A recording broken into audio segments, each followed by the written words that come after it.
네, 여러분들 이제 마지막 영상입니다. 선생님도 이걸 찍고 이제 빨리 유튜브에 올려놓고 자야겠습니다.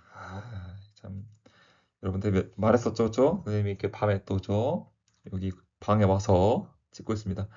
자, 마지막 영상 고려전기 대외 관계에 대한 것입니다. 네, 고려 전기의 대외 관계입니다. 즉 외교 관계라는 거죠. 고려 시대에는 수많은 이민족들이 들어오게 돼요. 그래서 이제 거란족, 그리고 여진족, 몽골족 이렇게 들어오게 되는데요. 이 고려 이제 거란과 여진이 들어왔을 시기가 고려 전기에 해당하고요. 그리고 몽골족이 들어왔던 데가 이제 고려 후기에 해당합니다. 그래서 우리는 이제 시험 범위는 고려 전기까지이기 때문에 이제 거란과 여진에 대해서 어떻게 저항했는지 그것만 보면 되겠죠. 자, 먼저 요 나라를 세운 거란입니다. 자, 거란이 들어왔을 때 그 이유는 고려와 송의 관계를 끊기 위함이었죠. 그래서 들어왔을 때 이제 1차 침입을 하게 되는데 그때 서희가 활약을 하게 됩니다. 서희라고 하는 사람은 굉장히 이제 외교적으로 풀어나갔는데요. 그러니까 싸운 것이 아니라 외교적으로 풀어나갔는데 서희가 당시에 이 동아시아의 어떤 그런 외교 정세를 너무나 잘 알고 있었다. 그래서 거란이 요구하는 것이 무엇인지, 그리고 우리는 얻어낼 수 있는 것이 무엇인지, 이걸 굉장히 면밀하게 준비를 해서 굉장히 좋은 성과를 거뒀던 것이죠. 그래서 서인은 당시에 이제 거란에게 우리나라는 고구려를 계승한 나라다. 그래서 이 고구려 옛 땅을 우리가 가져야 되는데 그 명분이 있는데 이제 그 땅을 얻으면은 거란과 친하게 지낼 수 있을 것 같은데 그 땅에 여진족이 많다. 그래서 그 땅을 우리가 갖는 것을 인정을 해주고 그리고 그 땅에 우리가 성을 쌓아서 관리를 하겠다는 겁니다. 그리고 거란은 그것을 허락을 하고 대신에 송나라의 관계를 끊도록 요구를 하는 거죠. 그 땅이 어디냐면 바로 강동 육주입니다. 강동 육주는 여기서 여러분들 압록강을 찾을 수 있죠. 그 압록강 동쪽에 해당하는 6개의 주, 지금 쌤이 빨간색으로 동그라미 쳐놨죠. 이곳에 해당합니다. 그래서 강동 육주를 이제 고려가 얻어내게 되는 거죠. 그리고 이제 고려는요, 송나라의 관계를 계속해서 이어나갑니다. 그러다 보니까 거란이 2차 침입을 하게 되고요. 이때 활약했던 사람이 바로 양규입니다. 양규가 적은 병력으로 이제 큰 거란군을 무찌르면서 크게 활약하였습니다.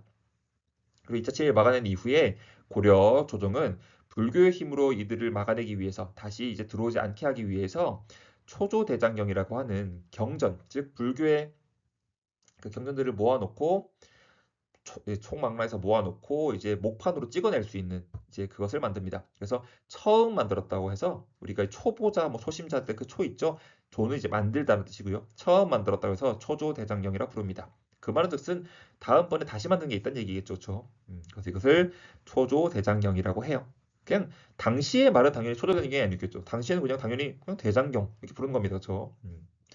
그래서 초조대행경을 만들었고요. 그 다음에 다시 한번 또 들어온 것이 이제 3차 침입인데 이때는 강감찬이 활약을 하게 됩니다. 강감찬이 강동 육주 중에 하나인 귀주에서 큰 승리를 거두면서 결국 이제 거란은 더 이상 들어오지 않게 되고요. 그리고 그 이후에 천리장성 축조를 건의하면서 천리장성을 만들게 되는 것입니다. 그 다음에 시간이 지납니다. 시간이 지나고 이제 거란족을 물리친 세력이 바로 여진족입니다. 여러분들 그 지도에 보시면은 오른쪽에 여진족이 보이나요? 여진족은 원래는 고려에게 있어서 굉장히 이제 하찮다고 할까요? 별 볼 일 없는 그러한 존재였어요.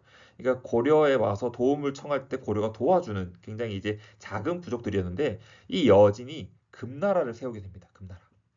자, 그래서 이 여진이 금나라를 세우기 전에 자꾸 이제 고려를 침범해서 약탈을 하고 그러니까 윤관이라고 하는 사람이 별무반이라고 하는 부대를 조직을 해서 한번 여진족을 혼내줍니다.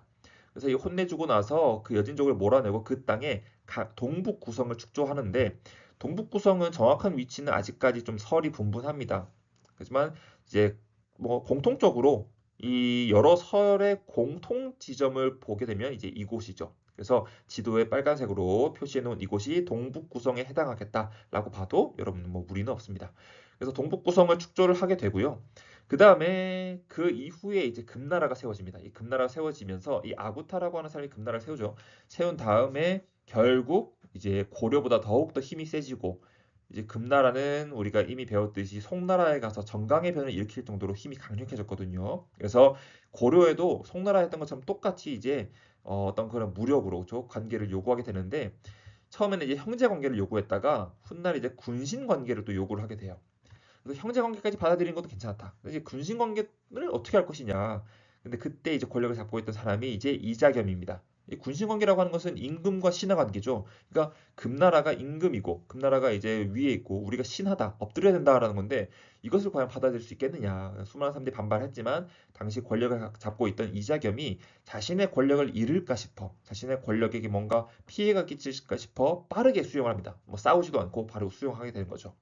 그래서 여기에 대해서 반발로 이제 묘청 등의 서경파가 반발을 일으켜서 묘청의 서경천도 운동이나 묘청이나 이런 것들이 발생한 거죠. 자, 그리고 이제 몽골은 나중에 하고요. 그리고 하나 더 한다면 여러분들 그 빨간색 줄이 있죠, 거기에. 이거 쌤이 이제 실수를 했는데 계속 있어서 아까부터 그죠? 그래서 이 개경에 찍혀 있는데 이 개경으로 들어가는 입구, 즉 개경으로 들어가는 강을 예성강이라고 하는데 이 강 하구에 있던 국제 무역강이 바로 병란도입니다. 그래서 이 병란도를 통해서 고려는 계속해서 이제 경제적인 교류를 하였고요. 그래서 이 개경으로 들어가는 예성강 하구에 있었다. 그래서 국제무역항이었으며 송나라 그리고 심지어는 저 멀리 이슬람 상인들 그리고 일본 그죠? 이런 상인들이 와서 이제 무역을 할 정도로 큰 번성한 국제무역항이었다라는 겁니다.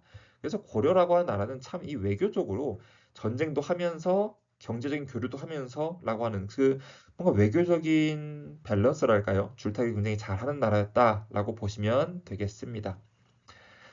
네, 여기까지입니다. 여기까지고요. 이제 다음 문제를 한번 볼까요? 자, 이번 영상 관련된 문제는 이것입니다. 강동 육주, 서희가 얻어낸 강동 육주는 어느 강 동쪽을 말하는 것일까요? 네, 여기에 대한 정답을 적어주시면 되고요.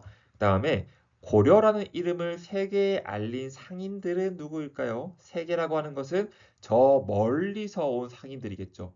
그죠? 그래서 뭔가 아시아 지역이 아니라 저 멀리서 고려에 온 상인들, 그들은 누구일까요? 자, 이거 정답을 입력해 주시면 되겠습니다. 특히 우리 수행평가를 하는데 좀 별이 부족한 친구들 있죠? 그 친구들을 열심히 적어서 만회할 수 있길 바랍니다.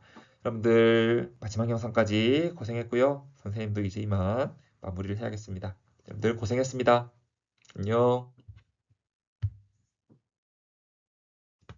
안 꺼져.